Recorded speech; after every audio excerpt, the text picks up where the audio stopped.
یو د ماشومانو ارواح دي، ماشومانو. نو څونه ماشومان چې دي هغه ارواح جنت ته ځي د ابراهیم علیه السلام سره دي. په دې حدیث کې دي وایي دې نه به وروسته موږ ورغلو شپږم اسمان نه بره اووم اسمان ته ورغلو، هلته مو کتل یو تن و او د هغې سره ماشومان وو. ما تپوس وکړو چې دا څوک دی او دا ماشومان طاقت څوک دی، دا ماشومان څوک دی؟ ویې راته ویل چې دا ابراهیم علیه السلام دی او دا ماشومان چې کوم دي دا هغه کسان دي چې پورکوټي کوم شوي دی. صحابه ویل ای د الله نبی اولاد المشرکین، د کافر او د مشرک بچی چې پورکوټي کې مړ شو دا به هم جنت ته ځي ابراهیم علیه السلام سره به. نبی صلی الله علیه وسلم ویل او اولاد المشرکین. نبی احادیث چې راغلي دي یو خو د مؤمن اولاد دی، یو تن ایمان راوړی د هغه اولاد په اتفاق د علماو باندې جنتي دی،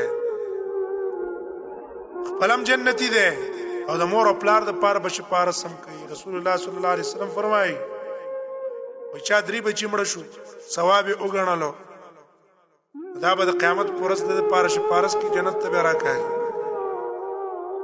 صحابه ویل د الله نبی که د چا 2 بچي نه وایي 2 یو تن وایي که یو بچی مړ شو پورکوټي والي کې، نبی صلی الله علیه وسلم وایي که یو بچی مړ شو.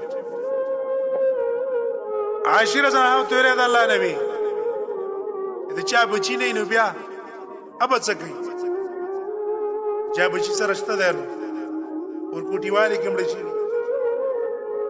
نبی صلی الله علیه وسلم ته ویل یا عایشې یا موفقې الله تعالی توفیق ته درکړی د خیر، زه به د هغې دپاره بیا سپارښت کوم.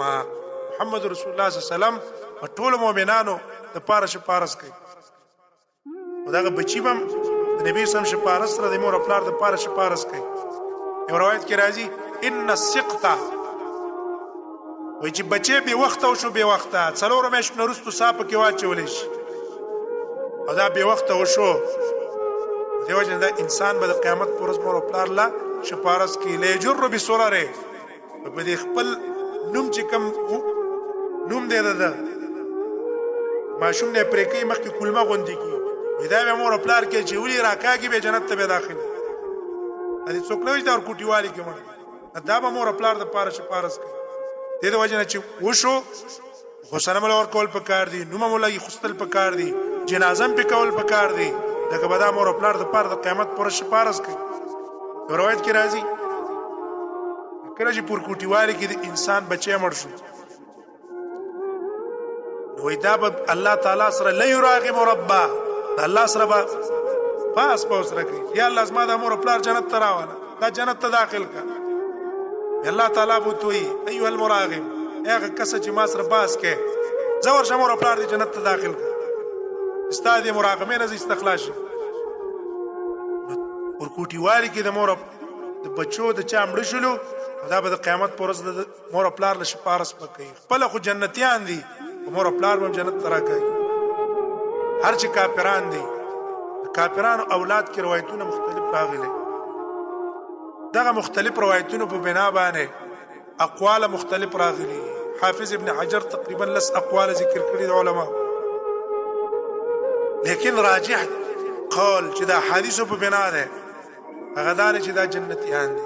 دا صحیح حدیث ده، حدیث ابن خزیمه ده ان الله اعطاني اللاهین من امتی وی الله تعالی ما تزما په امت کې لاهین راکړي دا به جنت ته داخلو.